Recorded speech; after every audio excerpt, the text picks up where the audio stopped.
किराम, मशाइख एज़ाम, उलमाए ज़बील एहतराम, हुफ़्फ़ाज़े किराम, शोराए इस्लाम और दूर और नजदीक से आकर आज इस उर्से जमाली में अपने ईमान के जमाल को चमकाने वाली मेरे सामने बैठी सुन्नी आवाम और एक गोशे में बैठकर मोहब्बत से कान लगा के सुनने वाली हमारी ख़वातीन इस्लाम, अस्सलामु अलैकुम व रहमतुल्लाहि व बरकातुहू। आपका जवाब सुन के ऐसा लग रहा है जैसे अभी 2 बज चुका है। अरे ऐसा जवाब दो कि जवाब देने वालों को जवाब देने की हिम्मत ना पड़े। अस्सलामु अलैकुम।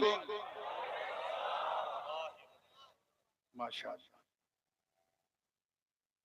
ये इस फकीर अशरफी बगदाए जीलानी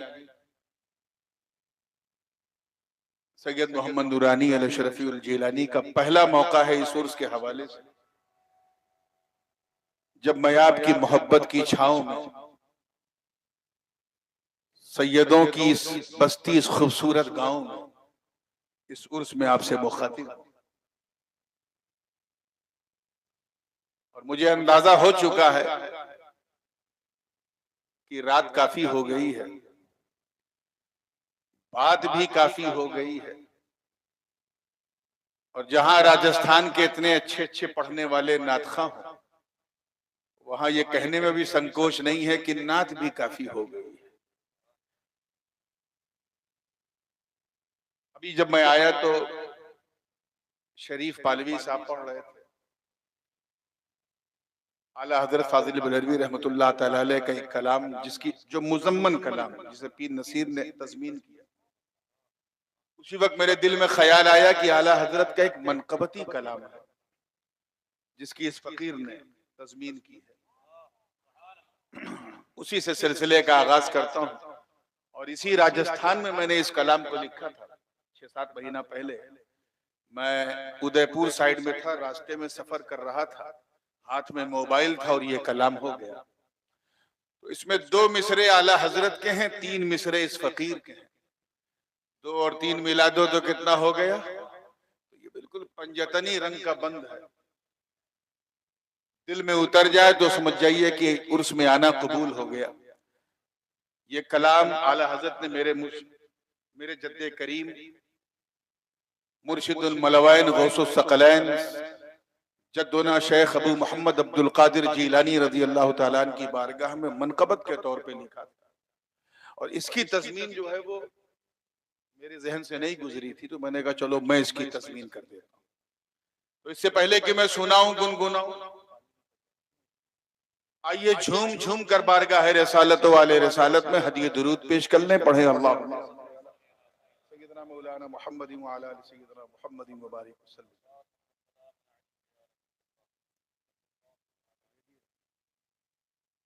मतलब नजर कर रहा हूँ, तवज्जो चाहूंगा, आप लोग भी जरा देखिएगा। चप्पे चप्पे कहाँ गए हमारे नाता लोग? चप्पे चप्पे में है आफाक के शोहरा तेरा,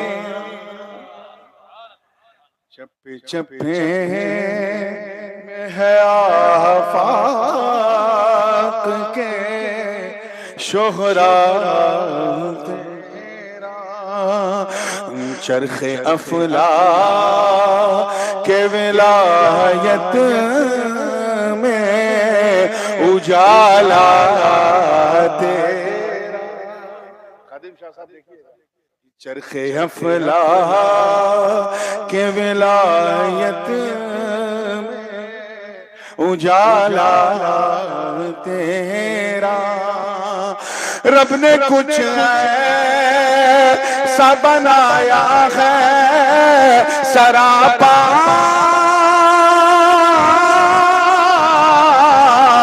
तेरा, वाह क्या मर्तबा गौस ग़बाला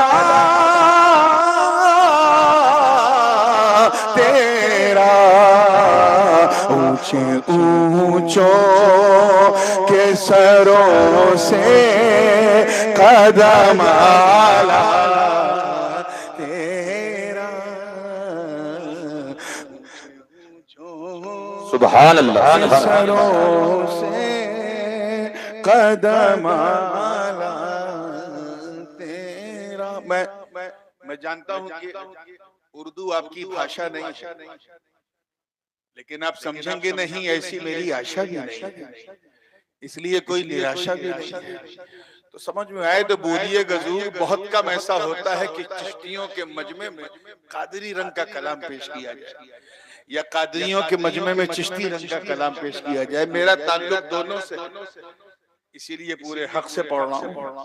रगों में डीएनए अगरचे गौसे आजम का, मगर गुलामी का पट्टा गरीब नवाज का गले में लटका के चलता हूँ। सुभान अल्लाह, सुभान अल्लाह। नसबन जीलानी जरूर हूँ मगर मशरबन चिश्ती हूँ। शेर देखिए। ऊंचों के सरों से कदम तेरा। अरे गर्दने है गर्द, मैं जानता हूँ यूट्यूब का दौर है, सुन लिया होगा कलाम आपने। गर्दने है ले विलायत पे कफे पाते, जो चाहूंगा। गर्दने है ले विलायत पे कफे पा तेरा। सारे अक़ताब को मालूम ये रुतबा तेरा। अर्श पे तख्त विलायत का है, अर्श पे तख्त विलायत का है, पाया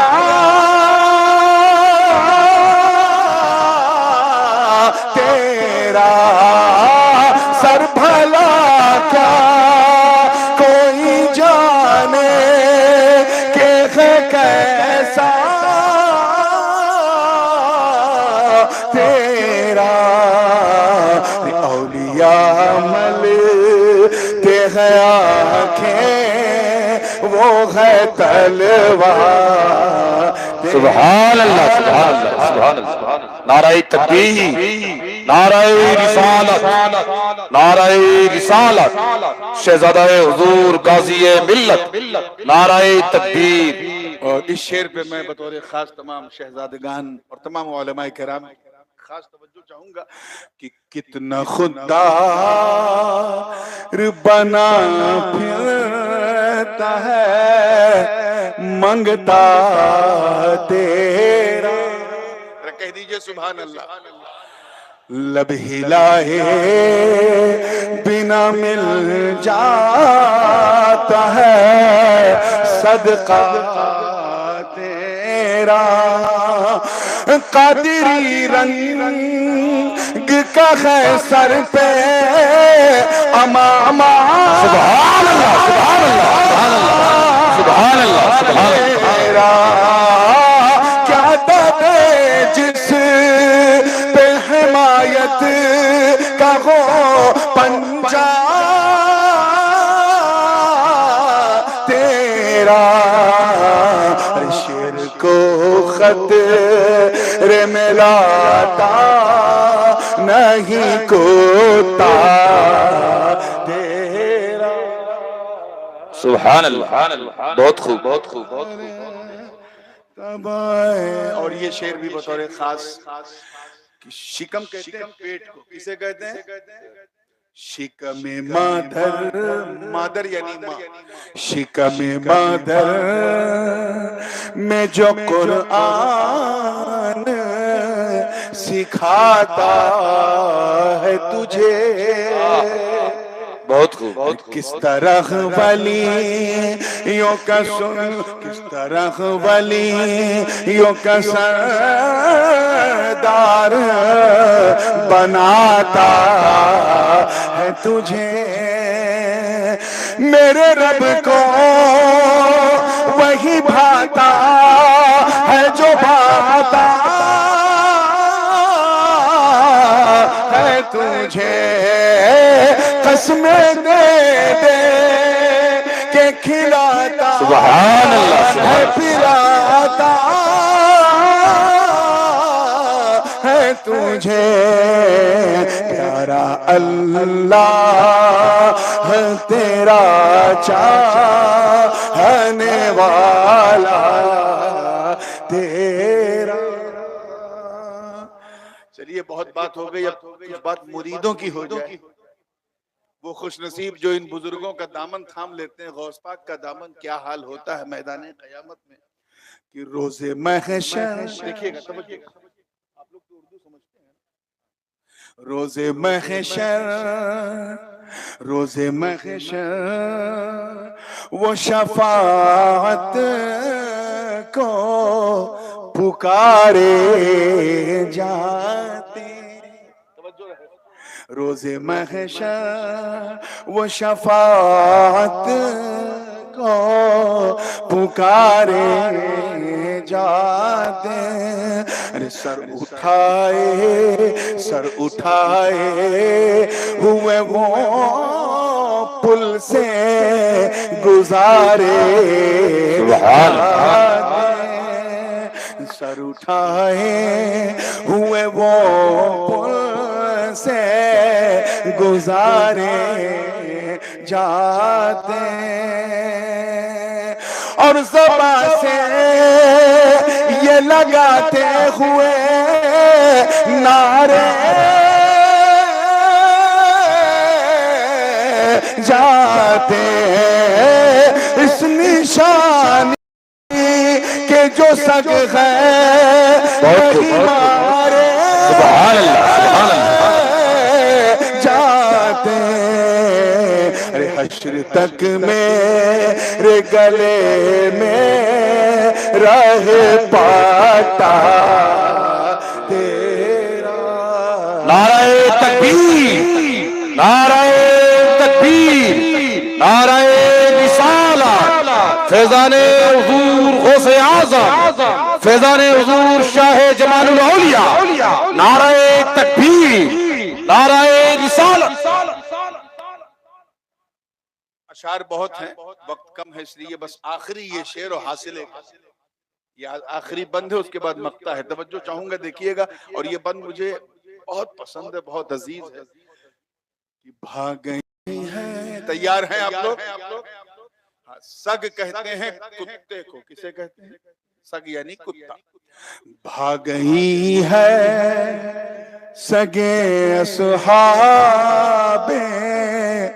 कहफ की आदत। भाग गई है सगे असहाबे कहफ की आदत। अरे पीछे पीछे वो चला के तो पाई जन्नत। कुत्ते को जन्नत मिल गई। पीछे पीछे वो चला के तो पाई जन्नत। मैं कहा और कहा वो तेरी प्यारी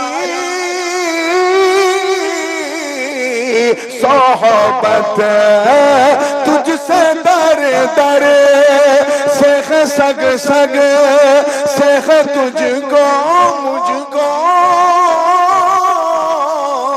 निस्बत मेरी गर्दन में भी है दूर का डोरा। सुभान अल्लाह, सुभान अल्लाह, सुभान अल्लाह। बहुत खूब, बहुत खूब। आइए दुआओं के साथ मक्ता समात कर लें। इस शायर, इस कलाम के जो शायर हैं आला हजरत फाजिल बरेलवी रहमतुल्लाह अलैह, उनके बारे में दो मिसरे किस तरह कहे हैं मक्ते में। देखिए कि कोई क्या और दुआ दी है, कोई क्या पूछे भला फिक्रे रजा की तौसी। अरे तेरा हर मिस क़यामत में बने तेरा शफी। सुभान अल्लाह करके तज़मीन लिखी नूर ने नज़र में वाक़ई फ़ख्र आका मेरा और भी एक नज़र मेरा फी। अरे चली खाला सना खानों में चेहरा तेरा वह क्या तबाए गौस है बाला तेरा। बहुत खूब सुभान अल्लाह दुरूद पाक पढ़ने सलातुम सलामुन अलैका सैयदना जद्दुल हसन वल हुसैन सल्लल्लाहु तआला अलैहि वसल्लम वाला अली सैयदना जद्दुल हसन वल हुसैन सलातुम व सलामुन अलैका या रसूल अल्लाह सल्लल्लाहु अलैहि वसल्लम।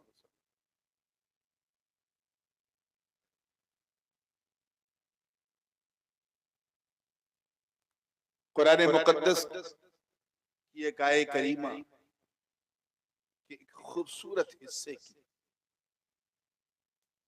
तिलावत करने का शरफ हासिल किया। अल्लाह पाक का इरशाद है वरिज़वानुम मिनल्लाहि अकबर। बिल्कुल सीधा तर्जुमा अगर किया जाए तो अल्लाह की रजा सबसे महान है। क्या है? सबसे बड़ी है, महान। उर्दू में हमेशा रजा ही कहा जाता है, जबकि अरबी में रिजा है बेकसर रा। और कुछ लोग आजकल उर्दू भी अरबी में बोलने लगे हैं, तो इसलिए मैं रजा और रिजा दोनों कह देता हूं। अल्लाह की रजा सबसे अजीम है, सबसे महान है, सबसे बड़ी है, सबसे विराट है।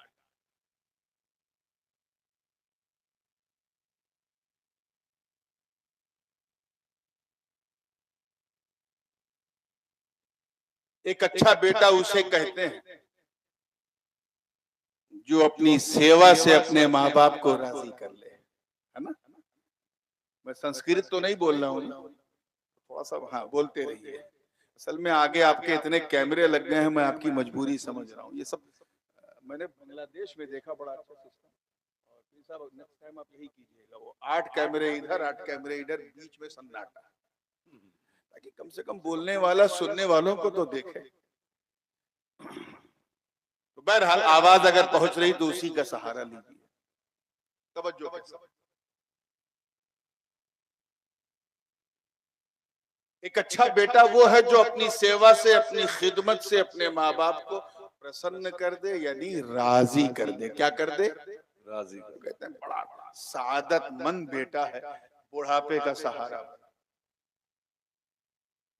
ऐसे ही एक अच्छा शागिर्द, एक अच्छा विद्यार्थी वो है जो अपने उस्ताद की, अपने अध्यापक की बात मान मान कर उनका दिल जीत के उनको राजी कर।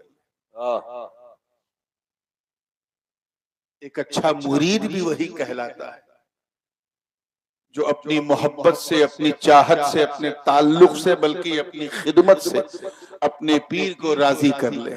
कहते हैं बड़ा ये मुरीद नहीं, ये अपने पीर की मुराद बन गया। ऐसे ही अच्छा बंदा वो है जो अपनी इबादत के जरिए, अपने नवाफिल के जरिए, तकर्रुब के जरिए अपने रब को, अपने पालनहार को राजी कर ले। सुभान अल्लाह सुभान अल्लाह। कोशिश सब करते हैं, राजी कुछ ही लोग कर पाते हैं। वादा सब करके आए हैं, पूरा कुछ ही लोग करते हैं। एक मकाम पे रब ताला ने फरमाया मिनल मुमिनीन रिजालुन सदक़ू मा अहदुल्लाह अलैहि, कि मोमिनीन में, मुसलमानों में कुछ मर्द, सब नहीं, कुछ मर्द ऐसे हैं जो पूरा कर देते हैं उस वादे को जो वो करके आए, और वो वही लोग हैं जो अपने मौला को राजी करते हैं।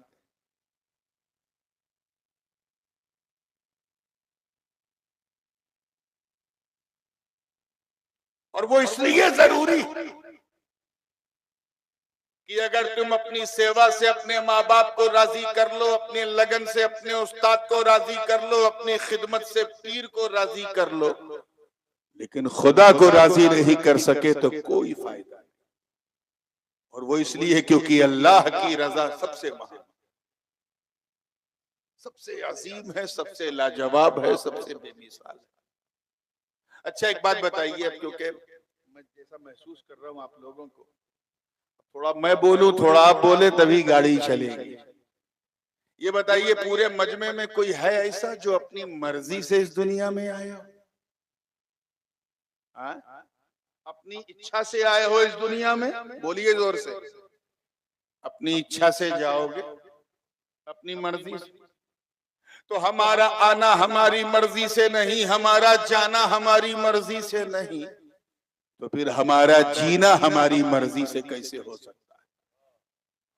बेशक, बहुत खूब। चीज को अगर समझ गए तो हजरत सरकार जमाल शाह रहमतुल्लाह ताला अलैह की जो कैफियत जज्ब थी और जो मंजिले सुलूक थी उसका कुछ राज मालूम हो जाएगा।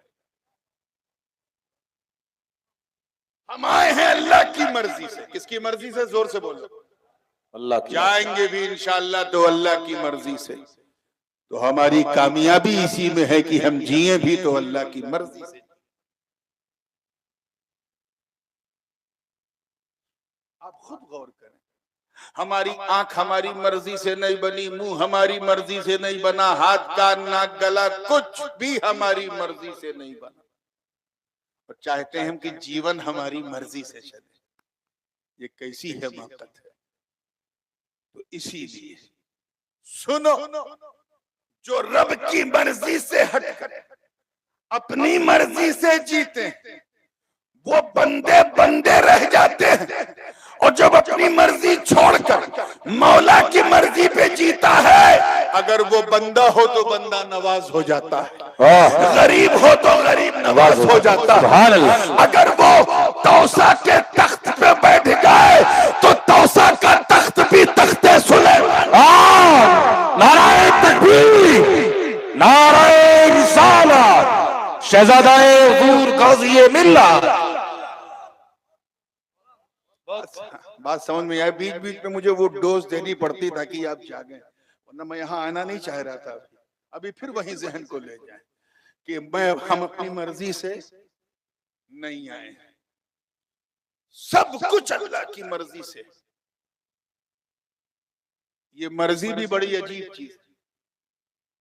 एक साहब ने सोचा कि मैं नूरानी मियाँ को राजी करूं। बात राजी की चल रही, हालांकि मैं आपको यकीन दिलाऊं कि मेरे अंदर ऐसी कोई क्वालिटी नहीं है कि मुझे राजी किया जाए, कोई खूबी ही नहीं है, किसी किस्म की कुछ नहीं है। ये आपका हुस्न ज़न है कि आप अपने पलकों पे बिठा लेते हो मोहब्बत से। हाँ, बस एक क्वालिटी है और उसमें मेरा कोई इख्तियार नहीं है, वो मेरी वजह से नहीं है, और वो ये है कि मेरे अब्बा के अब्बा के अब्बा के अब्बा के अब्बा के अब्बा 27 बार कहो तो गौस पाक तक पहुंच जाओगे। इसके अलावा और कोई क्वालिटी नहीं। अब अगर कोई साहब मुझे राजी करने के लिए कोशिश में हो और सोचे, ऐसा करते हैं, दावत देते हैं, खाना बनाते हैं और ऐसा खाना खिला दे कि नूरानी मियाँ खुश हो जाए, राजी हो जाए। क्या हो जाए?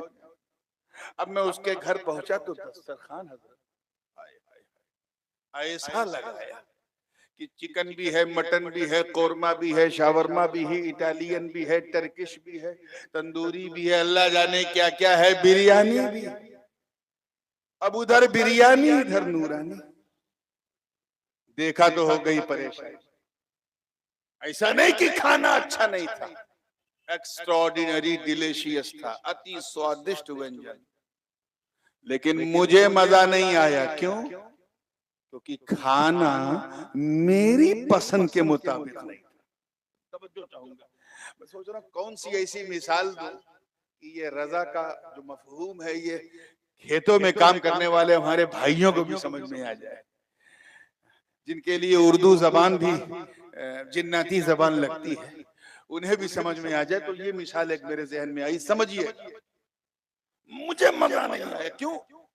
खाना अच्छा था लेकिन मेरी पसंद के मुताबिक नहीं था। क्या था?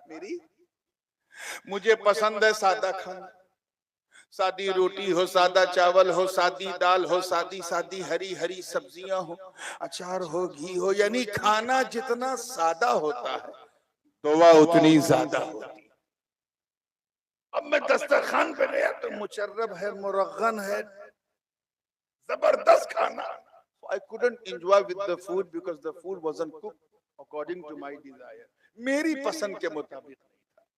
क्या समझे इस मिसाल से?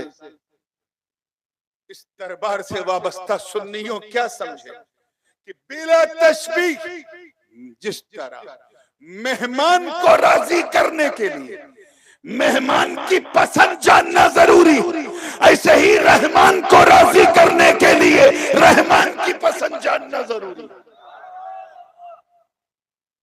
बात समझ में आ रही है ना? अब मेरी पसंद तो आप जान सकते हो, मैं भी इंसान, आप भी इंसान, मेरे पास आओ पूछो, मैं खटाखट बता दूं। आजकल ये लफ्ज़ खटाखट बड़ा मशहूर हो गया है। मैं खटाखट खटाखट बता दूंगा, ये बना दे, ये बना दे, ये बना दे। अल्लाह की पसंद हम कैसे जाने? अल्लाह की पसंद कैसे जाने? हमारा अंत है वो अनंत है, हम सीमित हैं वो असीमित है, हमारा आकार है वो निराकार है। वो बनाने वाला, हम बनने वाले, वो खिलाने वाला, हम खाने वाले, वो पिलाने वाला, हम पीने वाले। वो रब है, हम मरबूब हैं, वो खालिक है, हम मखलूक हैं। वो अदृश्य है और हमें लोग देखते हैं। वो असीमित है, निराकार है और हम जिस्मो जिस्मानियत वाले। वो अहद है, समद है, लम यलिद है, वलम यूलद है, वलम यकुल लहू कुफुवन अहद है। जब हमारा उससे डायरेक्ट कनेक्शन नहीं, हम उसकी पसंद कैसे? सवाल समझ में आया? और आसान कर दूं, अल्लाह ताला ने हमें 5 इंद्रियां दी, हवा से खमसा, 5 सोर्सेज ऑफ नॉलेज, किसी चीज को रिकॉग्नाइज करने के।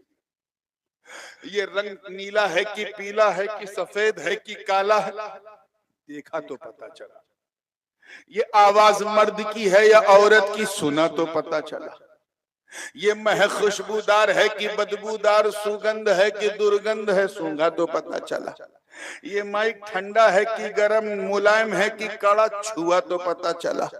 ऐसे ही ये बिरयानी लखनवी है कि हैदराबादी है कि मुरादाबादी है या बिल्कुल बर्बादी है, चखा तो पता चला, है ना? तो these are the 5 sources of knowledge. ये 5 इंद्रियां। एक चीज और है उखला, उससे बहस करते हैं अब, मगर वो मदरसे में लोग 12 बजे दिन में नहीं समझते, आप 12 बजे रात में क्या समझेंगे, तो उसको मैं साइड में रख रहा हूं। बस इसी पे आइए। ये 5 इंद्रियां, ये हवा से खमसा, जिसके जरिए हम किसी चीज को पहचानते हैं, उनका ज्ञान प्राप्त करते हैं। मुझे बताओ जामसर और कुर्बो जवार के और इस खानकाह आलिया जमालिया बुखारिया से अपनी वाबस्तगी को जोड़ने वालों, मुझे बताओ, जब हम अल्लाह को देख नहीं सकते, छू नहीं सकते, चख नहीं सकते, सूंघ नहीं सकते, सुन नहीं सकते, तो फिर उसकी इच्छा कैसे जाने, उसकी पसंद कैसे जाने, उसकी लाइकिंग कैसे जाने? यही मसला मेरे मुरीद के सामने भी आया। दावत तो मेरी पसंद की देना चाहता था, लेकिन मुझसे कोई डायरेक्ट कनेक्टिविटी नहीं थी। क्या करे, किसके पास जाए? पीर साहब के पास आया। पीर साहब ने कहा, हाँ हजरत को तो मैं जानता हूँ, लेकिन पसंद मुझे उनकी इतनी तफसील से नहीं मालूम, क्या खाते हैं क्या नहीं, भागता भागता क्या करें, किसके पास जाए? तो ये जो भी नातखा लोग पढ़ रहे थे ना, इनको पकड़ा कि आप तो सैकड़ों जलसा हजरत के साथ कर चुके हैं, शरीफ पालवी साहब, शरीफ बासनी साहब, आप बताइए नूरानी मियां को क्या पसंद है? इन्होंने खटाखट बता दिया कि देखो हजरत को खुश करना है तो ज्यादा महंगी दावत मत कर, 200 रुपए में काम चल जाएगा। सादी रोटी बना दे, सादी दाल बना दे, सादी सादी सब्जी बना दे, हजरत खुश हो जाएंगे। मैं उसके घर पहुंचा, अपने पसंद का खाना देखा। खाना था 2 रोटी, खा लिया 4 रोटी। क्यों? क्योंकि खाना मेरी पसंद के मुताबिक है ना। ये पसंद किसने बताई? मैंने तो नहीं बताई, उसने बताई जो मेरे करीब है। कौन है? क्यों? क्योंकि जो करीब होता है वही हबीब होता है, और जो जितना करीब होता है वो उतना हबीब होता है। बिला तशबीह मेहमान की पसंद उसने बताई जो मेहमान के करीब है। रहमान की पसंद उसने बताया जो रहमान के करीब है। चुनांचे अहमद मुस्तफा मोहम्मद मुस्तफा रूही फिदा हो सल्लम ने फरमाया, अल्लाह को राजी करना है तो अपनी अपनी मर्जी से मत राजी करो, अपनी पूजा पद्धति के तौर से न राजी करो, अपने धर्म का अनुसरण करके मत राजी करो। अल्लाह को राजी करना है तो नमाज पढ़ो, अल्लाह राजी हो जाए। रोजा रखो, अल्लाह को पसंद है। हज करो, अल्लाह को पसंद है। ज़कात दो, अल्लाह को पसंद है। नेकियां करो, अल्लाह को पसंद है। ऐसा काम मत करो जो अल्लाह को पसंद नहीं है। शराब मत पियो, अल्लाह को पसंद नहीं है। ज़िना मत करो, अल्लाह को पसंद नहीं है। झूठ मत बोलो, अल्लाह को पसंद नहीं है। गीबत मत करो, अल्लाह को पसंद नहीं है। किसी का दिल ना दुखाओ, अल्लाह को पसंद नहीं है। यतीम का माल मत खाओ, अल्लाह को पसंद नहीं है। बेवा का दिल ना तोड़ो, अल्लाह को पसंद नहीं है। माँ बाप का दिल ना तोड़ो, अल्लाह को पसंद नहीं है। अल्लाह को राजी करना है तो बंदगी में जिंदगी गुजारो, अपनी मर्जी से नहीं, अल्लाह की मर्जी, उसकी पसंद देखो, वो करो जो उसे पसंद है। तो सरकार ने फरमाया नमाज पढ़ो। क्या फरमाया? जोर से बोलो। पढ़ेंगे ना इंशाअल्लाह। हाँ, इस उर्स से सरकार का यही तोहफा लेके जाना है कि इंशाअल्लाह नमाज कायम करना है। हुजूर ने फरमाया सल्लू, तवज्जो चाहूंगा इस नुक्ते पर उलमा की, सल्लू कमा रअयतुमूनी उसल्ली। ये हदीस पढ़ते हैं, जरा इसको समझिए। हुजूर ये नहीं फरमा रहे हैं कि नमाज पढ़ो जैसा तुम पढ़ सकते हो, नहीं। नमाज इस तरह पढ़ो जिस तरह मुझे पढ़ता हुआ देखते हो। कैच करो।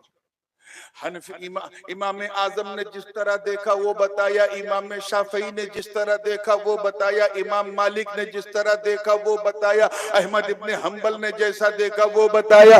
जैसा मुझे पढ़ता हुआ देखते हो वैसे नमाज पढ़ो, यानी पिछली उम्मतों की कॉपी नहीं करना, वैसे ही पढ़ना है जिस तरह मुस्तफा पढ़ते हैं।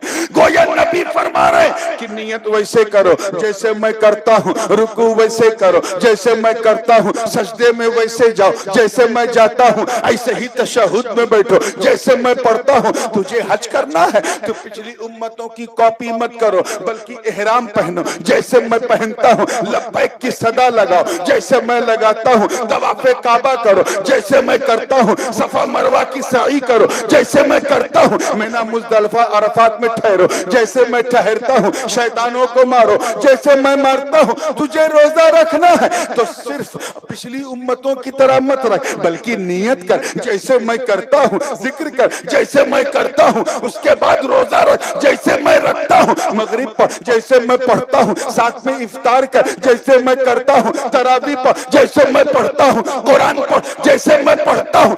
गोया नबी बता रहे हैं कि मेरी सुन्नत पे चल, तवज्जो रहे, मेरी कॉपी कर, ओबे माई सुन्नत, मेरी सुन्नत पे चल के तो देख।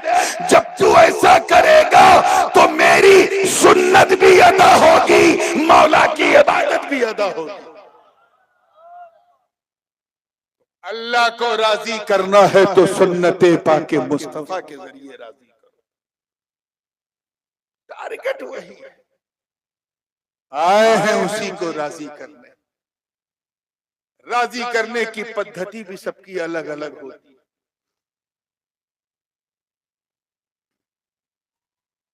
एक मिसाल में इस मौके पे, क्योंकि उलमा भी बैठे हैं, आगे बढ़ने से पहले मैं चाहता हूं इसे भी थोड़ा सा और क्लियर कर दूं ताकि और मफहूम समझ में आ जाए कि अल्लाह की रजा का राज क्या है। जो है आप लोगों की देखिए, सादाते किराम का नूरानी काफिला है। अगर मैं आपसे कहूं कि मैं और सैयद इरफान शाह साहब, मैं सिर्फ मिसाल के तौर पे, मैं इस काबिल नहीं हूं लेकिन मिसाल दे रहा हूं, हम दोनों, तवज्जो है ना, सुन रहे हैं ना, मेरी कोशिश ये होती है ऐसी मिसाल दी जाए कि अगर कोई ये नियत करके आया है कि नहीं समझना है तो इंशाल्लाह वो भी समझ के उठे। मैं और सैयद साहब किबला साहिब सज्जादा, हम दोनों ज्यादा हकदार हैं कि हम दोनों को राजी किया जाए। ये बात बिल्कुल उर्दू ग्रामर के हिसाब से बिल्कुल सही है कि जब अधिकार दो का है तो राजी भी दो को करो। लेकिन अगर मैं ये कहूं कि हम दोनों ज्यादा हक रखते हैं कि एक को राजी किया जाए, तो आप भी कंफ्यूज हो जाएंगे कि अल्लाह ये कौन सी बात, अधिकार दो का, राजी एक को राजी करने से दूसरा राजी नहीं होगा, इसकी कोई गारंटी नहीं। अरे मैं नात पढ़ रहा था, आप लोग नजर पेश कर रहे थे, तो वो नजर कहाँ जा रहा था? मेरे पास जा रहा था ना। बोलो, ये हदिया कहाँ आ रहा था? बोलिए। तो मैं राजी होऊंगा ना, हजरत क्यों राजी होंगे?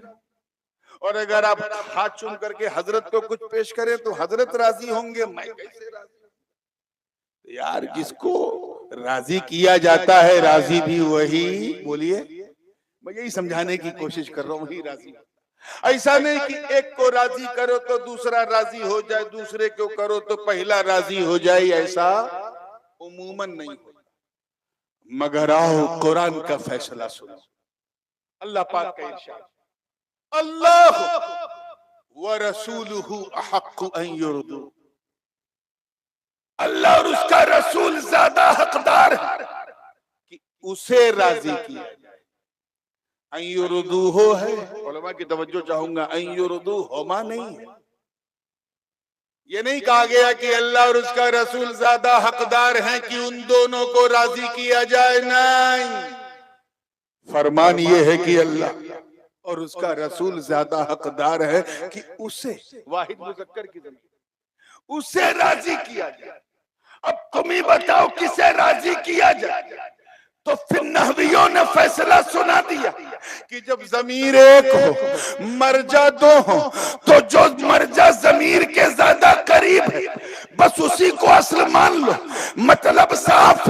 अब समझ में आ गया कि अल्लाह की तो हम पसंद जान ही नहीं सकते, पसंद बताया मुस्तफा ने।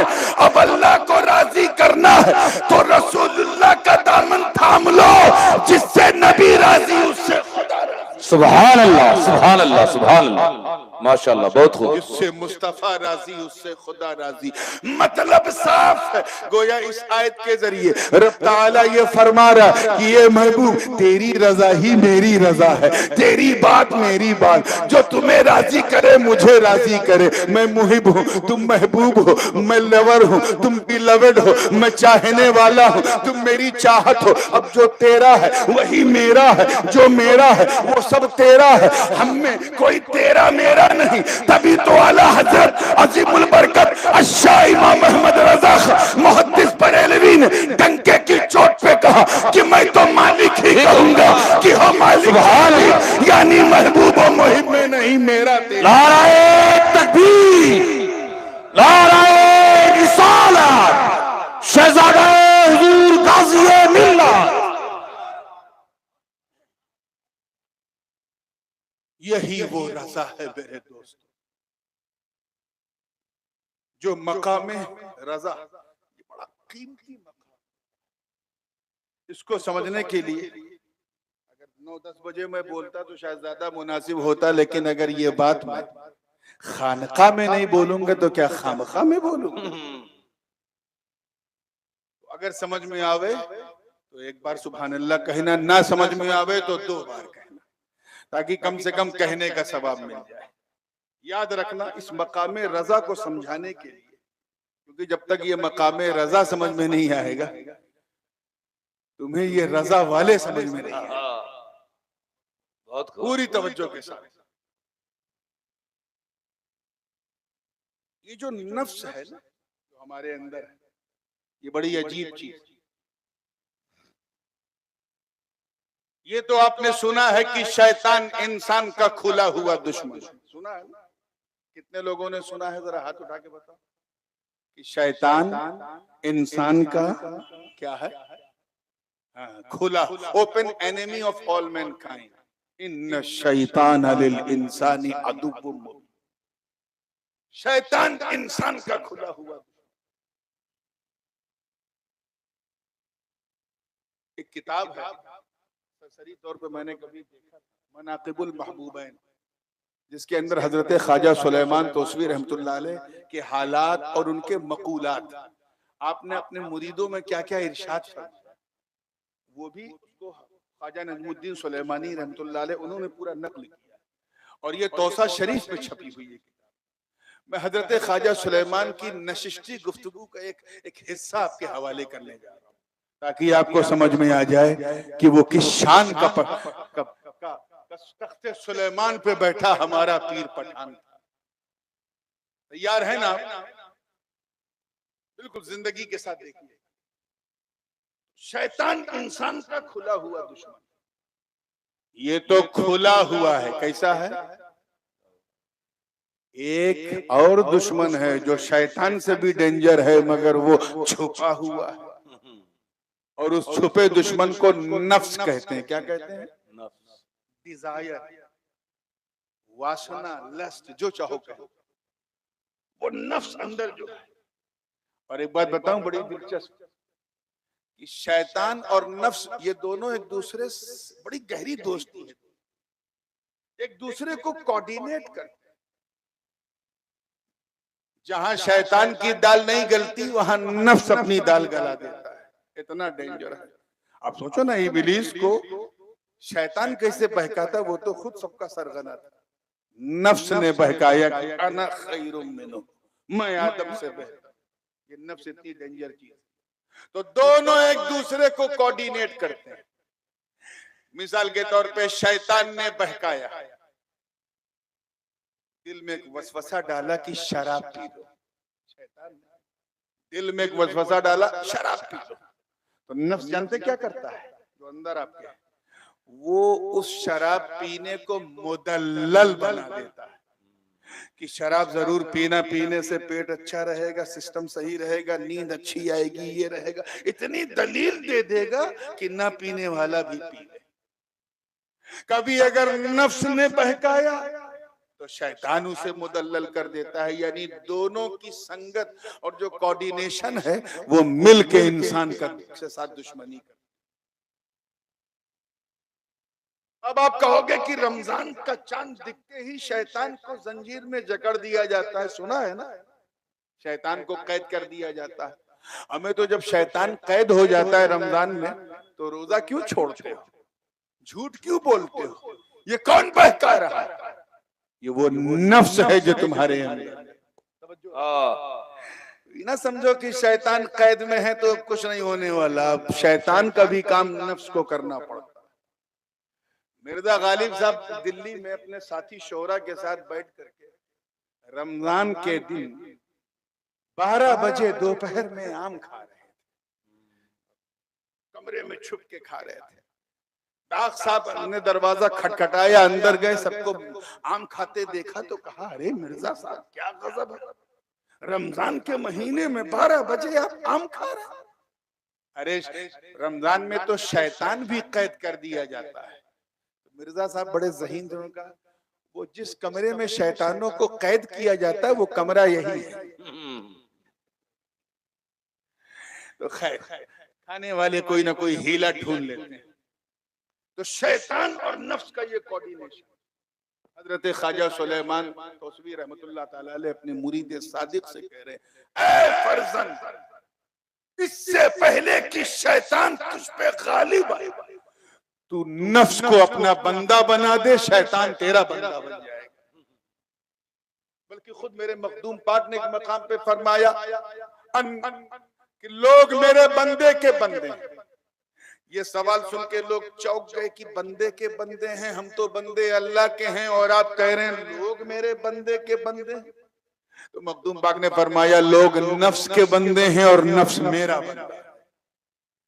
तो तवज्जो चाहूंगा, ये नफ्स जो शैतान के साथ मिलके आपको बहकाने की कोशिश करता है।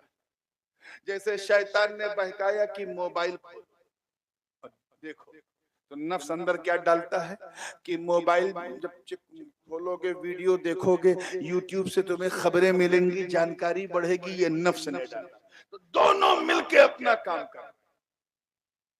नफ्स की कुल 6 किस्में, ये बयान करके मैं आगे बढ़ रहा हूं। 6 कितनी? 6। जो सबसे गंदा और घिनौना और गुनहगार नफ्स होता है उसे नफ्से अम्मारा कहते हैं। ये वो नफ्स है जो इंसान को बुराई की दावत देता है। ये वो नफ्स है जिसमें बुराई भली लगती है। यानी इंसान गुनाह भी करता है और गुनाह को गुनाह नहीं समझता और इसी के पीछे भागता रहता है। सूफियाए किराम फरमाते हैं कि ये नफ्स जो है अम्मारा, ये काफिरों का नफ्स है। किसका नफ्स है? अब अगर मुसलमान के अंदर ये नफ्स हो तो समझ जाओ उसका इस्लाम कितने डेंजर में। फिर एक वक्त ऐसा आता है कि बंदा अपने गुनाहों पे शर्मिंदा होने लगता, रब की बारगाह में माफी मांगने लगता है, रोता है, गिड़गिड़ाता है, फिर तौबा करता है, फिर गुनाह करता है, फिर तौबा करता है, और ये करते करते उसका नफ्स तरक्की करके नफ्से अम्मारा से तरक्की करके नफ्से लव्वामा बन जाता है। नफ्से लव्वामा की कैफियत ये है कि उसे गुनाह लगते हैं, लेकिन करके वो शर्मिंदा होता है, फिर तौबा करता है। फिर एक वक्त ऐसा आता है कि बंदे को अपने गुनाहों से नफरत होने लगे, उसकी रुसवाई हर जगह हंसाई इतनी होती कि वो कंप्लीट तौबा कर लेता। ए अल्लाह, मैं तौबा करता कि न मैं शराब पीऊंगा, न ज़िना करूंगा, न ऐसा करूंगा, न वैसा करूंगा। जब वो तौबा नसूह करके आगे बढ़ता है तो फिर उसका नफ्स तरक्की करके नफ्से लव्वामा से आगे बढ़ के नफ्से मुल्हिमा बन जाता है। फअल्हमहा फुजूरहा व तक़वाहा। और इसी नफ्से मुल्हिमा को नफ्से मोमिना भी कहते हैं, यानी मोमिनीन का नफ्स। किसका नफ्स? कितने हो गए? जोर से बोलो। 3। पहला काफिरों का नफ्स, दूसरा गुनहगारों का नफ्स, तीसरा मोमिनीन का नफ्स। उसके बाद फिर एक वक्त ऐसा आता है कि बंदे को नेकियां भली लगने लगती हैं, नेकियों ही में अपनी जिंदगी गुजारता है, रात दिन इबादत और इताअत में, और उसे इतनी इताअत, इतनी इबादत, इतनी बंदगी, इतना तकवा, इतनी परहेजगारी कि उसे दुनियादारी से चिढ़ होने लगती है। उसका नफ्स, उसका दिल इबादत इलाही में से मुतमईन हो जाता है, संतुष्ट हो जाता है। इसी संतुष्टि की वजह से उसका नफ्स तरक्की करके नफ्से मुल्हिमा से आगे बढ़ के नफ्से मुतमइन्ना बन जाता है। और फिर वो नफ्स बनता कि आवाज आती है कि या अय्युहन नफ्सुल मुतमइन्ना इरजिई इला रब्बिकी रादियतम मर्दिया फदखुली फी इबादी वदखुली जन्नती। ऐ नफ्से मुतमइन, अपने रब की बारगाह में राजी होते हुए, मर्जी होते हुए आजा, अपने रब की जन्नत में दाखिल हो जा। सुभान अल्लाह। फिर एक वक्त आता कि बंदा इबादत न जन्नत के लिए करता है, न जन्नत पाने के लिए, न जहन्नम के डर से। वो अल्लाह को सिर्फ अल्लाह के लिए मानता है। वो अल्लाह की इबादत इसलिए कर रहा है क्योंकि उसे अल्लाह से मोहब्बत है। वो अल्लाह की रजा के पीछे दौड़ रहा है।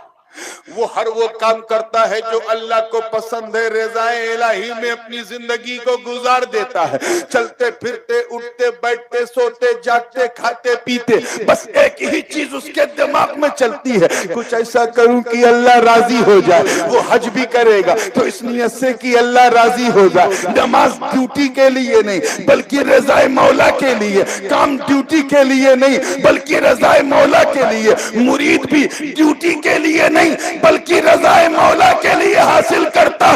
वो बंदा उस मकाम पे पहुंच जाता कि मखदूम सुल्तान सैयद अशरफ जहांगीर सिमनानी फरमाते हैं कि उस बंदे की जिंदगी रज़ाए मौला में ऐसा गुम हो जाती है कि उसे अपने पीर के जलवे में खुदा का जलवा लगता है। सुभान अल्लाह, सुभान अल्लाह, सुभान अल्लाह। और इस मकाम पे इस मकाम पे आपके खुलफा में, मैं नाम भूल रहा हूँ, पाकिस्तान में उनका मजार है, हजरत ख्वाजा सुलेमान तोसवी रहमतुल्लाह अलैह के खलीफा, फरमाते हैं कि जब मैं अपने मुर्शिद बरहक की खिदमत में रहा और ये तलकीन सुनता रहा, ये तलकीन सुनता रहा कि बस वही करो जिससे अल्लाह राजी हो, वही करो जिससे अल्लाह राजी हो, मैं करता रहा करता रहा करता रहा, तो मेरी कैफियत ऐसी हो गई कि मेरा इश्क मेरे रब से भी की तरफ भी बढ़ रहा है, मेरे पीर की तरफ भी बढ़। सुभान अल्लाह, सुभान अल्लाह। और ये वो मकाम होता है जहां बंदा तालिब होता है,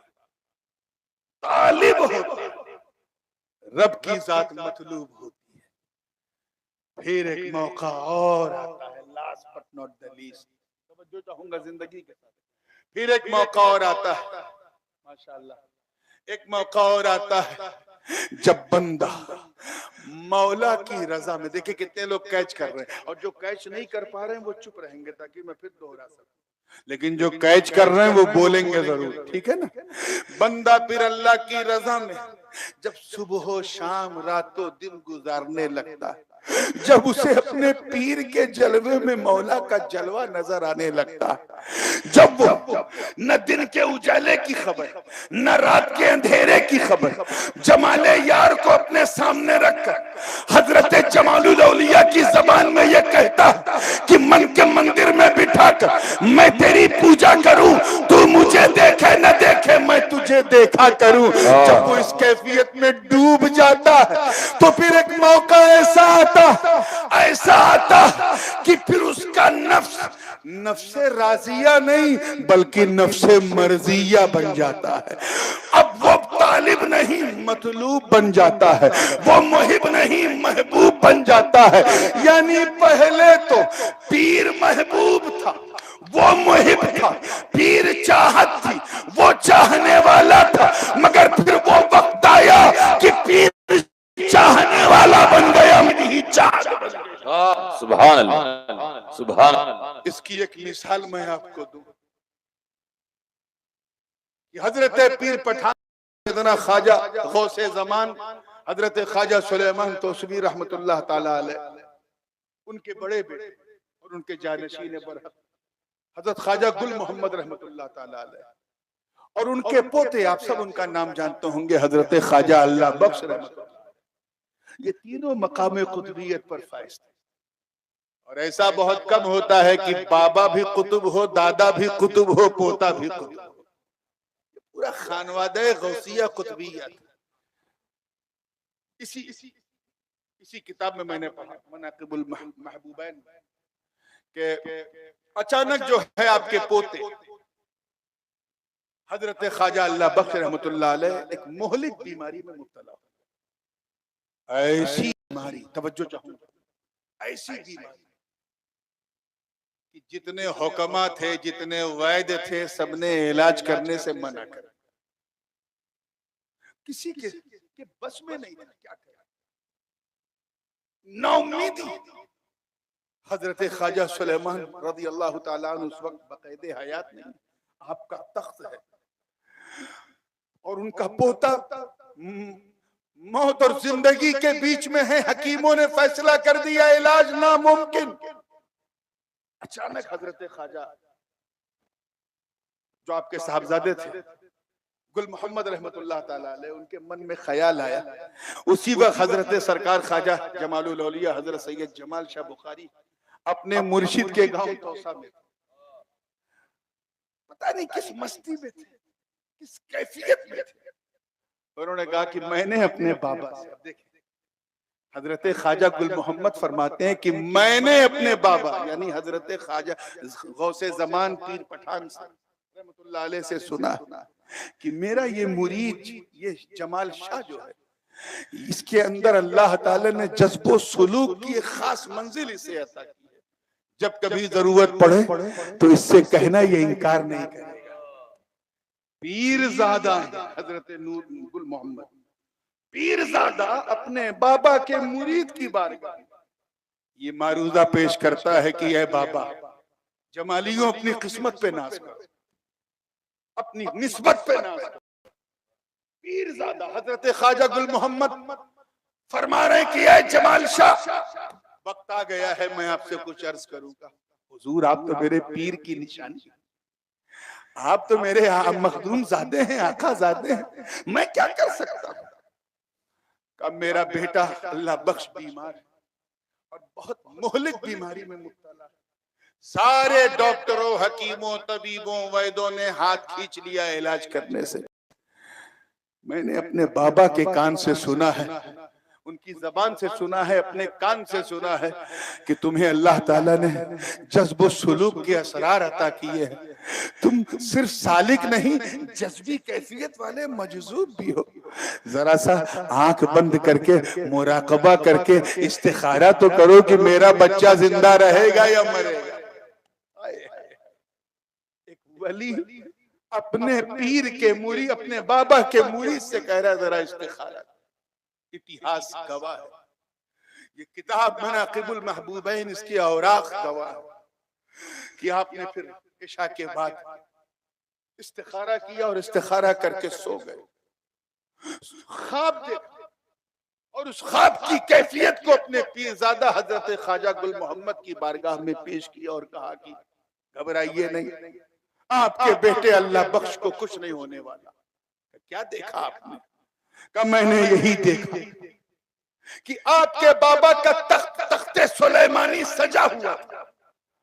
एक नूरानी शक्ल वाले कोई आए और उन्होंने आपके बेटे अल्लाह बख्श को उठा करके उनके दादा ख्वाजा सुलेमान के तख्त पे बिठा। ये सुनते ही हजरत ख्वाजा गुल मोहम्मद ने गले लगाया और ये मंजर देखकर हजरत ख्वाजा जमाल शाह रहमतुल्लाह अलैह रोने लगे।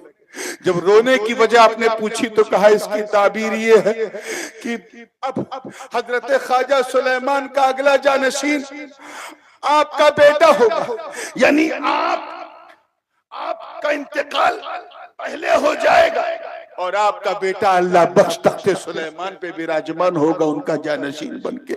मैं इसलिए रो रहा हूं कि मेरे पीरजादे की उम्र ज्यादा नहीं। आप जरा सोचो, इस कैफियत को महसूस करो। ये रवायतें तो तुम सुनते आए हो कि पीर ने नजर भर के देखा तो मुरीद का काम हो गया, पीर ने अता किया तो मुरीद का काम हो गया, पीर ने लब हिलाया तो मुरीद का काम हो गया। मगर जरा देख मुरीदों, जब मुरीद हजरत सैयद जमाल शाह जैसा हो तो पीर खाना भी रक्स करते हुए, रश करते हुए कहता है कि उस खानकाह का कौन बाल बीका करेगा। अरे जहां मुरीदों का आलम ये है कि मकाम रज़ा पर फैज़ होते हैं, वहां पीरों का आलम। सुभान अल्लाह, सुभान अल्लाह। फैज़ाने हुजूर शाह जमालुल औलिया, फैज़ाने हुजूर शाह जमालुल औलिया, नाराए तकबीर, नाराए रिसालत। ये है मकाम रज़ा में। उन्हें पता है कि इस जमालुल औलिया ने, इस सैयद जमाल शाह बुखारी चिश्ती ने अपनी जिंदगी को, अपनी मर्जी को मौला की मर्जी में ऐसा फना कर दिया कि अब लब इसका हिलता है, सब उधर हिलता है। पीरजादे ने इल्तिमास किया कि मेरे बेटे को शिफा मिल जाए और तारीख गवाह है कि हजरत ख्वाजा अल्लाह बख्श ऐसा ठीक हो गए, ऐसा ठीक हो गए जैसे कोई मर्जी ही नहीं। तो सोचो यार, तुम कितने खुशनसीब हो, तुम जिस पीर से जुड़े हो उसके फैजान का आलम ये है कि मुरीद तो मुरीद अपने पीर खाने पर भी तवज्जो कर दे तो फिर क्या से क्या हो जाता है। ये बातें बुजुर्गों ने लिखी है, किताबों में पढ़ी जाती। ये निस्बत है पीर और मुरीद के दरमियान की, और जब इस निस्बत का इल्म पीर को हो जाता है तो फिर पीर जो है वो अपने उस मुरीद को अपनी जगह समझता है। वो भी वाकई आपने सुना होगा, बड़ा मशहूर बात। एक दिन हजरत पीर पठान ख्वाजा सुलेमान गौसे ज़मान रज़ी अल्लाह ताला अन्हु हज के सफर पे निकले। इत्तेफाक इसमें भी ऐसा था कि हजरत सैयद जमाल शाह बुखारी रहमतुल्लाह अलैह तौसा में, यह जामसर में नहीं। अब जाहिर है कि जब पीर हज के लिए निकल रहा है तो खानकाह किसके हवाले करें। याद रखो, खानका है, क्या है, जोर से बोलो। ये खामखा लोगों को नहीं दी जाती। खानका किसके हवाले की जाए? उस वक्त आपके अजिल्ले खुलफा वहां मौजूद, एक से बढ़कर एक, ख्वाजा रुकनुद्दीन हो या ख्वाजा नजमुद्दीन हो या ख्वाजा गुल मोहम्मद हो या ख्वाजा अबुल मकारिम हो, एक से बढ़कर एक। मगर दीवाने की नजरों को जहां देख रहा है, दीवाना खुदा जाने कहां देख रहा है। दीवाने को तहकीर से दीवाना न कहना, दीवाना बहुत सोच के दीवाना बना है। हजरत जमालुल औलिया की निगाह को करोड़ों सलाम। हजरत मखदूम सरकार ख्वाजा पीर पठान ने किसी और को नहीं, अपने इस मुरीद सादिक का इंतखाब किया, अपने इस मुरीद खलीफा का इंतखाब किया और कहा कि मैं तो जा रहा हूं हज में। और उस जमाने में ये 6 घंटे 8 घंटे का सफर नहीं होता, आना जाना मिला करके पूरा साल लगता था। इसीलिए उस सफर को आमुल हज कहते थे कि ये हज का साल है। इस साल मैंने हज किया, यानी पूरे साल हज का सफर, साल भर की बात थी। इतना कहा कि सैयद जमाल शाह, मैं अपना तोसा आपके हवाले कर, आप पर मुझे काबिल एतमाद, पूरा भरोसा आपके हवाले कर रहा हूं, कह दिया और चले गए। लेकिन अमानत कैसे उसकी पासदारी की जाए, जरा सीरत जमालुल औलिया में देखो। आप फरमाते हैं कि ये जुमला मेरे लिए इतना बावजन था, मुझे रात दिन ये खौफ खाए रहता था कि ये मेरे पीर की बस्ती, ये जामसर और बीकानेर होता तो मैं किसी भी तरह एडजस्ट कर लेता। ये तो दयारे यार है, ये तो दयारे यार है। अगर यहाँ एक चूटी भी ना हक मारी गई तो मैं मैदान कयामत में अपने पीर के सामने शर्मिंदा हो जाऊंगा। इसी पसोपेश में रात को भी जागते थे, दिन में भी जागते, पूरे तौसा की रखवाली भी करते थे और इस कोशिश में रहते थे किसी जरूरतमंद की कोई जरूरत ऐसी ना हो जो मैं पूरी ना कर सकूं। खानकाह में लंगर चलता था तो खुद अपने हाथ से बाट बाट के हजरत जमालुल औलिया खिलाते थे। मामला दयारे यार का था। कहाँ का था, जोर से बोलो, दयारे यार का। अल्लाह की मर्जी देखो, क़ज़ाए मुबरम देखो कि उसी बस्ती में एक शख्स का इंतकाल हुआ और इस अंदाज से हुआ। इंतकाल होना ये कोई गैर फितरी चीज नहीं, रोजाना लोग मरते हैं, लेकिन जब इंतकाल की खबर हजरत जमालुल औलिया ने सुनी तो दिल हिल गया। मन में ख्याल आया कि मेरे पीर ने कहा था जैसा मैं छोड़ के जा रहा हूं वैसा लौटाना, मैं तो वैसा ही लौटाने की कोशिश में लगा था। ये एक शख्स गुजर गया, अरे गुजरना था तो मुर्शिद के आने के बाद जाता।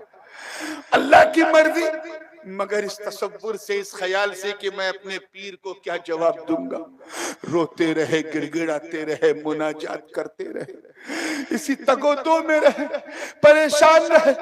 या अल्लाह कोई सबील निकाल दे। तारीख गवाह, तारीख सुलेमानिया पढ़ो तो तुम्हें पता चलेगा कि उसी जमालुल औलिया ने अपने मुर्शिद की भक्ति में डूबकर जो मकाम रजा के मनसब पे फाइज था, जब आंखों से कौसर और सलसबील का धरना जारी किया तो इतना रोए, इतना रोए, इतना रोए कि रहमत खुदा को भी जोश आ गया। आवाज आई, ऐ सैयद जमाल शाह घबरा मत, जिस बंदे के रोने का तुझे इतना गम है मैं तेरे पीर के आने से पहले उसे जिंदा कर दूंगा। सुभान अल्लाह, सुभान अल्लाह, सुभान अल्लाह। बहुत जिंदगी मिल गई। ये है शान, यही करामत। वली दिखाए तो करामत कहते हैं, नबी दिखाए तो मोजज़ा कहते हैं। ऐ जमालियों, तुम अपनी निस्बत और किस्मत पे नाज करो, तुम उस मुर्शिदे बरहक से वाबस्ता, अरे जो सिर्फ बीमारों को शफा नहीं बल्कि अगर आंसुओं की धारा बहा दे तो मुर्दे को जिंदगी भी मिल जाती है। सुभान अल्लाह, सुभान अल्लाह, सुभान अल्लाह। इसलिए तुम्हें मायूस होने की जरूरत नहीं, ये बड़ा यूनिक मकाम, आपने पढ़ा होगा तारीख, अगर करामात आप पढ़ें बुजुर्गों की, तो आप देखेंगे कि जहां दीन को जरूरत हुई वहीं करामत। वली के लिए करामत दिखाना जरूरी, हाँ, ये एक इजाफी चीज है कि अल्लाह ताला ने उसकी जबान को सैफुल लिसान बना दिया, वो एक अलग है। वली वो है जो अल्लाह का दोस्त हो, अल्लाह का महबूब हो। मगर मकाम रजा ये एक ऐसा मकाम होता है जो औलिया में टॉप क्वालिटी का मकाम होता है, औलिया सिद्दीकीन का मकाम। इन्हीं में अगवास होते हैं, अक्ताब होते हैं, नौजबा होते हैं, नकबा होते हैं, रोजबा होते हैं, इन्हीं में मजाजिब होते हैं, सालिकीन इन्हीं में होते हैं।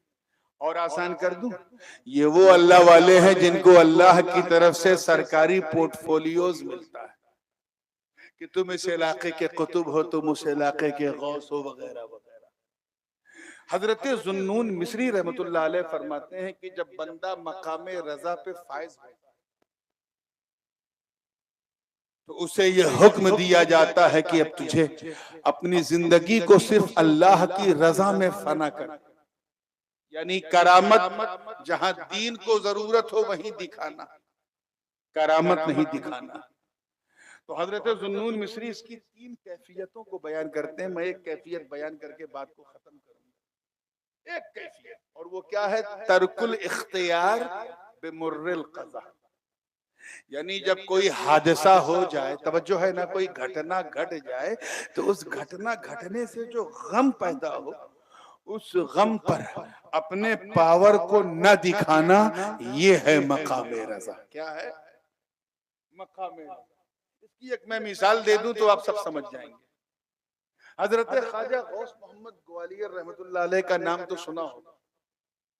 सिंधिया, राजा सिंधिया जिनकी बारगाह में हाथ बांधे खड़ा रहता है, सिलसिले शुत्तारिया के पीर, बड़े अजीम गौस अपने वक्त के, और मकाम रजा पे एक मर्तबा वो अपने परिवार सहित ग्वालियर से निकले तो राजा ने ख्वाहिश की कि बाबा आप जा तो रहे, लेकिन जहां तक मेरी रियासत की सीमा है वहां तक मेरे सिपाही आपके साथ रहेंगे।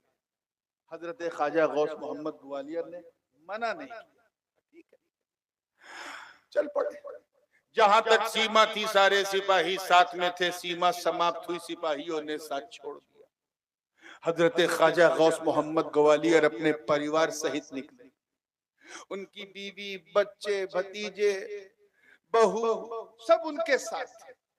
एक 9 साल की उनकी नवासी भी थी। कौन थी?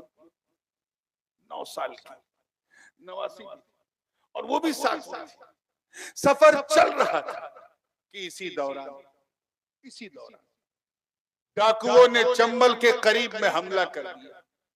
और जब डाकू हमला करते हैं तो जानते हैं क्यों करते हैं? जो कुछ मिला लूटने लगे, सारा सामान लूट लिया, मगर ख्वाजा गौस मोहम्मद ग्वालियर क्योंकि मकाम रजा पे फाइज थे तो कोई करामत नहीं दिखा। इसमें ऑर्डर होता है कि यू डोंट शो योर करामत अंटिल जब तक के दीन की जरूरत ना, जहां करामत दिखाना जरूरी ना हो, जब तक ऐसी नौबत ना हो, यू कांट शो। करामत नहीं दिखा, बिल्कुल इस्तिकामत दिखा रहे। सब कुछ लुट गया, हजरत गौस मोहम्मद ग्वालियर का कदम बिल्कुल साबित है। इसी दरमियान एक डाकू ने आगे बढ़ के आपकी 9 साला नवासी के कान में सोने की बाली उसे इस तरह नोचा कि कान से खून का धारा जारी हो गया। तवज्जो चाहूंगा, आखिरी नुक्ता, खून का धारा जारी हो गया, और वो खून का धारा ऐसा था कि उस बच्ची का पूरा कपड़ा खून से लहूलुहान हो गया। चारों तरफ खून ही खून। अपनी नवासी के कान से बहता हुआ खून का धारा देखकर हजरत ख्वाजा गौस मोहम्मद ग्वालियर का कदम इस्तिकामत लड़खड़ा गया, मकाम रजा लड़खड़ा गया। आपने मंगल गिरह को हुक्म दिया। किसे? जोर से बोलो, किसे?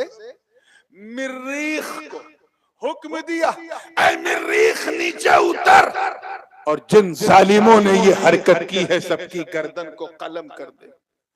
500 की तादाद में डाकू थे, सबकी गर्दनें उसमें रीख ने काट दी, करामत दिखा दिया। थोड़ी देर के बाद एक निदा आई, ऐ गौस मोहम्मद, ये तूने क्या किया? ऐसी कौन सी जरूरत आन पड़ी थी करामत दिखाने के लिए? मामला फैमिली का था। अर्ज किया है बारिद इलाह, मैं मजबूर हो गया था, मेरी नवासी के कान से खून का धारा जारी हुआ, मैं इस कैफियत को हैंडल नहीं कर सका और मुझसे ये हो गया। मैंने करामत दिखा दी, अगर कोई गलती हो तो करीमा परवरदिगारा माफ फरमा। आवाज आई, तूने एक बच्ची के लिए 500 लोगों को मार दिया। ख्वाजा गौस मोहम्मद ने अर्ज किया, मौला ये सब तो जालिम थे, ये कुफ्फार थे। अल्लाह ताला की तरफ से निदा आई, ऐ गौस मोहम्मद, काफिर थे लेकिन थे तो मेरे बंदे न, मैं रब्बुल आलमीन हूँ, जो मुझे मानते हैं मैं उन्हें भी खिलाता हूँ, जो नहीं मानते उन्हें भी खिलाता हूँ, मैं सबका मालिक हूँ, सबका रचयिता हूँ। तूने इतना बड़ा बदला ले लिया।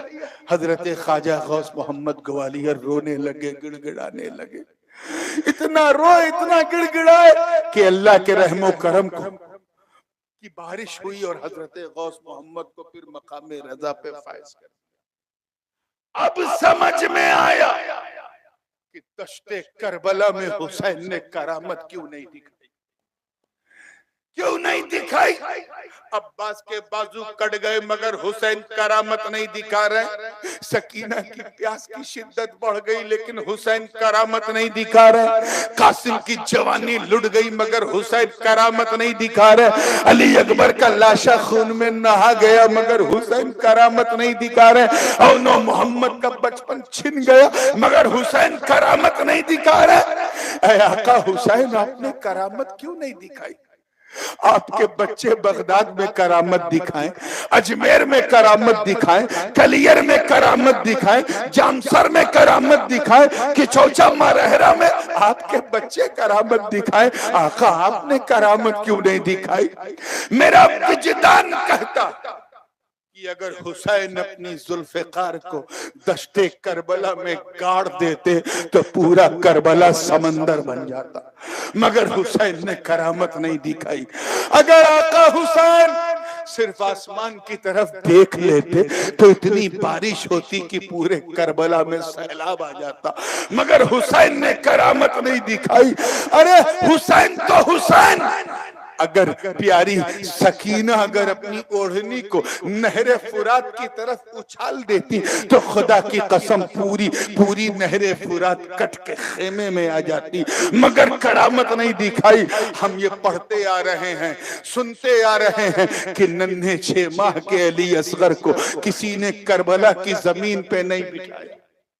चाहे तुम सुन्नियों की रवायात पढ़ो, शियों की पढ़ो, यहाँ तक कि इनकी पढ़ो, किसी ने ये नहीं लिखा कि एक लम्हे के लिए भी अली असगर को किसी ने जमीन पे बिठाया।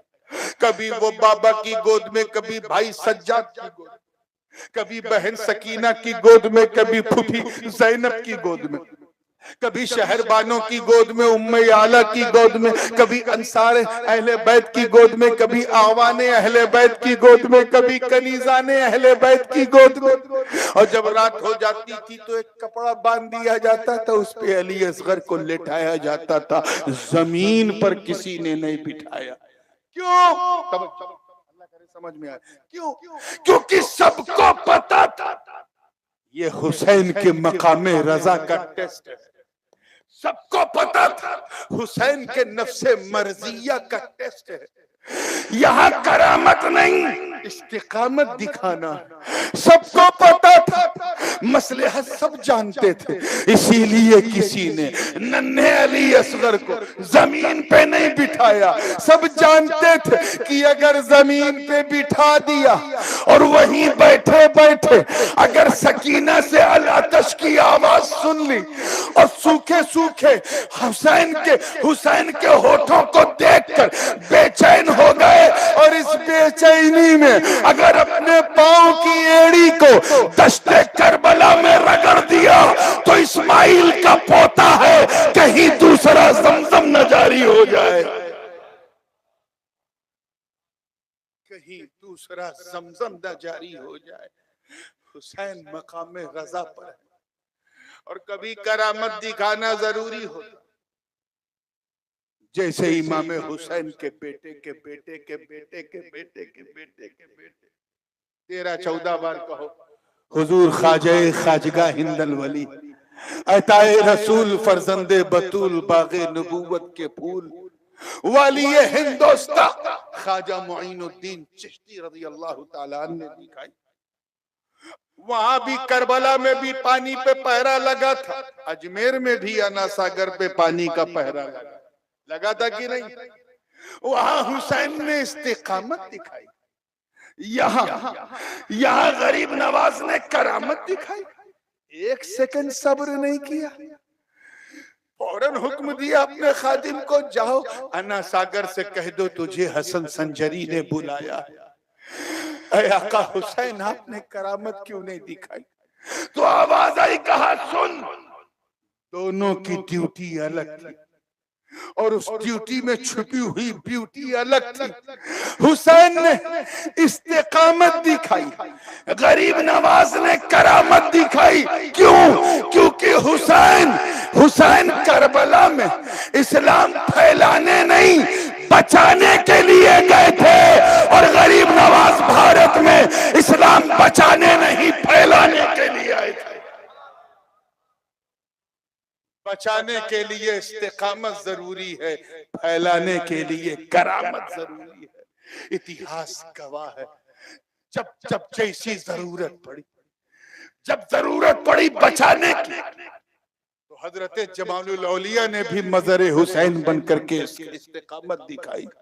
और जब जरूरत पड़ी फैलाने की, तो गरीब नवाज की इरादत में शामिल होने का हक अदा करते हुए आपने करामत दिखाई। ये वो खानवादा कि जिसकी रगों में अगर मखदूम जलालुद्दीन जहानिया जहां गश्त का डीएनए है, तो हजरत गरीब नवाज ख्वाजा हिंदुस्तान की गुलामी का पट्टा भी। अगर सर पर मुकुट मखदूम हजरत ख्वाजा पीर पठान का है, तो जलवा जनाबे सैयदा फातिमा ज़हरा के खून का भी है।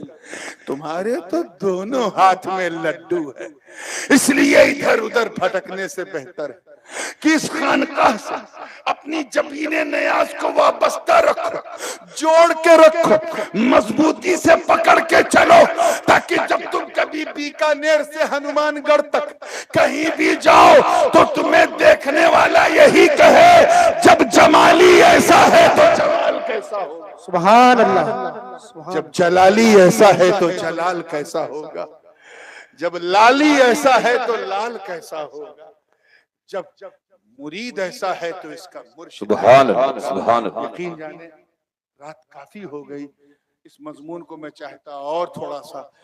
मकामे रजा ये एक ऐसा उन्वान है कि जितना बोलो रात ढलती रहती है, बात चलती रहती है, लेकिन इंशाअल्लाह ताला फिर किसी मौके पे तफसील से इस मौजू पे, इस उन्वान पे गुफ्तगू होगी। मौला करीम हम सब की अकीदतों को इस बारगाह से जोड़े रखे और जितने भी हाज़रीन इस महफिल में आए हैं अल्लाह ताला सबकी मुराद पूरी फरमाए। व आखिर दावाना अनिल हम्द। तशरीफ रखें आप तमाम हज़रात, तशरीफ रखें। दाऊद सर की कमेटी है, कमेटी जमालुल औलिया, वो हुजूर शहजादा गाजी मिल्लत का इस्तकबाल फरमाने के लिए तशरीफ लाएं। दाऊद सर गांव की कमेटी, सरपंच साहब और आपकी मुकम्मल टीम हुजूर शहजादा गाजी मिल्लत का इस्तकबाल शाल और माला के जरिया।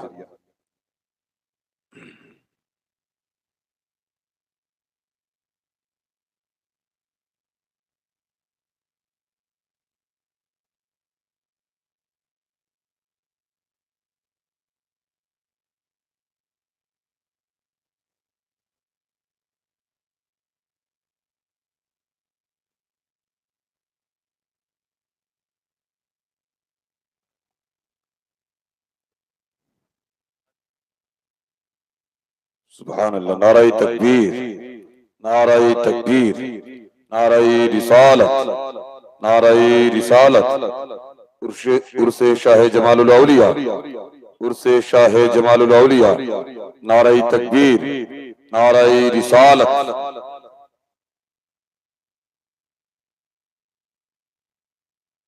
नारे तकबीर, नारे रिसालत, नारे रिसालत, उर्से जमालुल औलिया साहिब सज्जादा।